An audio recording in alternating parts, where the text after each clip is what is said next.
You have often heard from your experienced mentors, instructors, and here, on YouTube, in many videos, tips on winter driving.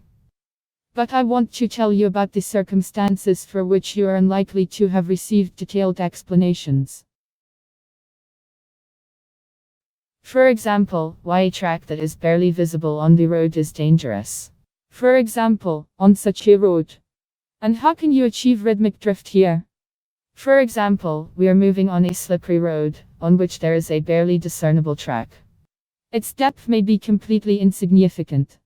We don't notice this rut. But the harm from such a track will be very great. If you have a light car, have you probably noticed how it swings from side to side on the highway in the summer for no apparent reason? As if from gusts of crosswind, although there is no wind. In fact, this may be due to the presence of a track on the asphalt. But we are now talking about a winter road, and in order to see the depressions, we will visually enlarge them. We do not always clearly hold the car in depth, sometimes we shift slightly and thereby run into the edge of the recess. Something similar is happening.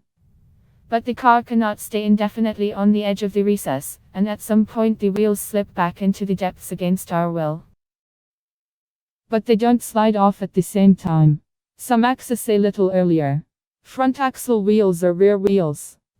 In our case, the rear wheels were less loaded, due to weaker contact with the road.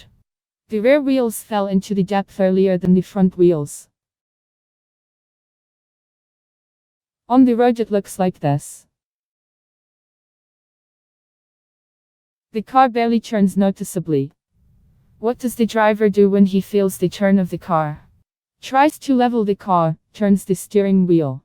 But he's always late. He tries to steer the front wheels in the direction of movement.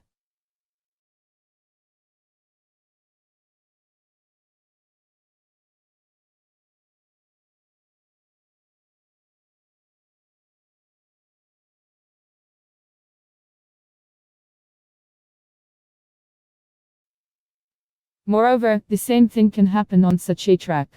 But the reason here is somewhat different. Here, the wheels on one side are dragged into the snow. If you use the left and right wheels to move on different surfaces, then you will begin to pull in the direction where the rolling resistance is greater.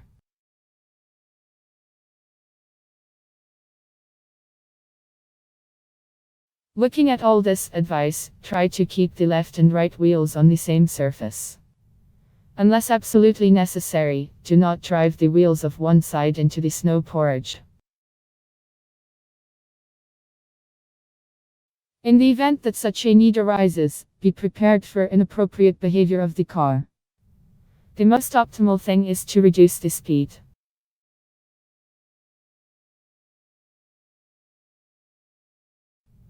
A good rut can hold your wheels even if you're not holding the steering wheel straight.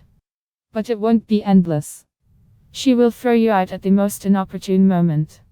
The front wheels will catch on the edge at some point and jump out of the rut. But this does not mean that the rear ones will follow them. They can stay in a rut. The front ones jumped out, go sharply sideways, the rear ones move straight along. The car instantly turns around. Then the same thing happens. As in the previous episodes.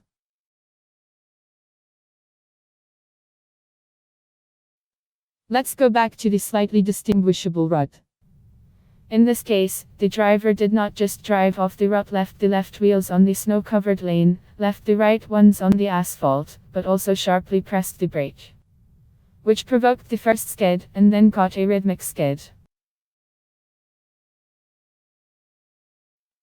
The left wheels have more rolling resistance, they are on snow.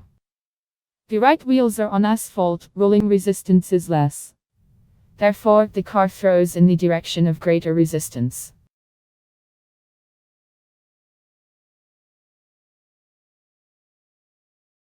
I will repeat myself once again. Try to keep the left and right wheels on the same surface. Different coverage, even such a minor one, can easily send you into a skid.